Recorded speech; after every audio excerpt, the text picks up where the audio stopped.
Once upon a time, there was a man named John who had a full head of hair. He was proud of his luscious locks and considered himself far from bald. However, over time, John's hair began to thin, and he started to wonder at what point he could consider himself bald. One day, John decided to ask his friends when they thought he would become bald. His friends responded that he wouldn't be bald until he lost a significant amount of hair, but couldn't agree on a specific number. One friend said it would take at least 50% hair loss to be bald, while another said 70% or more. John was confused. If he lost a single hair, he wouldn't be bald, but at what point would he cross the threshold and become bald? As he thought about it more, he realized that the concept of baldness was not a clear-cut, black and white distinction.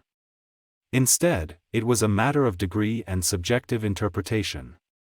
John had stumbled upon the Sorites Paradox, which asks how we can define concepts like heap or bald when they are not clearly defined and exist on a spectrum. The paradox challenges the notion that concepts have precise boundaries and suggests that there is a fuzzy line between one state and another. As John continued to lose hair, he pondered the paradox and wondered if he would ever truly be bald or if it was a matter of interpretation.